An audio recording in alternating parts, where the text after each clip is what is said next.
Well, it doesn't look a lot like Christmas yet outside, but inside the Snyder household, it does look a lot like Christmas. We have our Christmas decorations up. Here's our Christmas tree here, our family tree, and on it we have a lot of different decorations that are very meaningful to our family.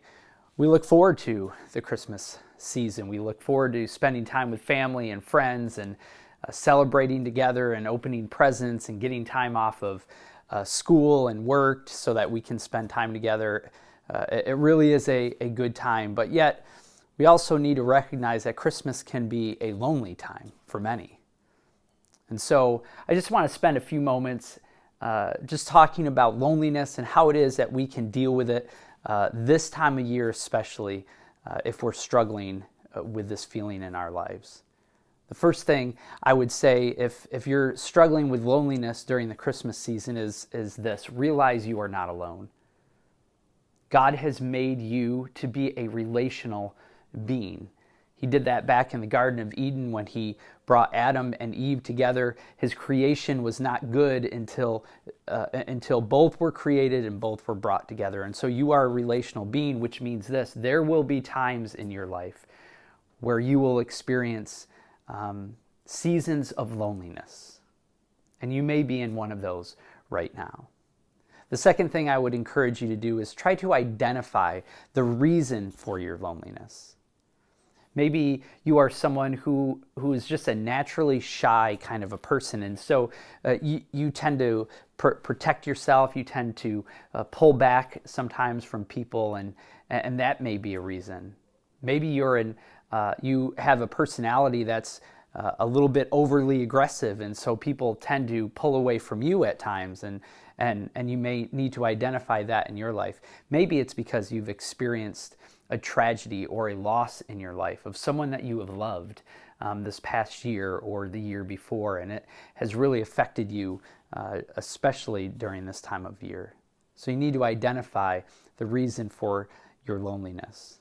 The third thing I would say is you need to know that God cares about your loneliness. And he demonstrated that most clearly through his son, Jesus Christ, by sending him to this earth this time of year so that he might make a way for you and I to have a relationship with him. He values you and he cares about your loneliness, and he wants to meet that need in your life in the greatest way. Next, I would say, take some risks to begin to move toward others.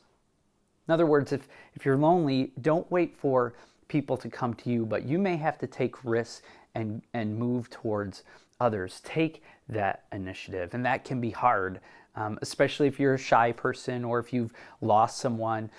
You're not sure if you want to do that, and so take some risks, and including the risks, you may have to make yourself vulnerable, and that would be the next thing I would encourage you to do. Be vulnerable. Take your mask off. Peel back some layers of protection so that people can get to know you, the real you. And so if you're a shy person, that may mean being vulnerable to open yourself up. If you're overly aggressive, it may mean being vulnerable so that they get to know the real you, but be vulnerable. Thirdly, I would say change your thinking, change your personality if need be. Again, work at those issues if you're shy or you're overly aggressive so that you may find some friendships and find some relationships. You may have to do some changing in your own life to deal with this issue. And then I would say be empathetic. Be empathetic. Begin to identify with others' hurts, with others' feelings. Listen, I've never met a really good listener who is lonely. A good listener will find themselves with friends because people like to be around someone who listens and who is empathetic with them. And then finally, I would just say pray. God promises to meet every one of our needs. And relationships is a need in our life. It's there because God created us to need relationships. And so if that's a need in your life during this time of year, ask God to meet that need in your life. Well, I hope this helps. Christmas is a wonderful time of year, and on behalf of the Snyder family, we want to wish you and your family and your loved ones a very Merry Christmas.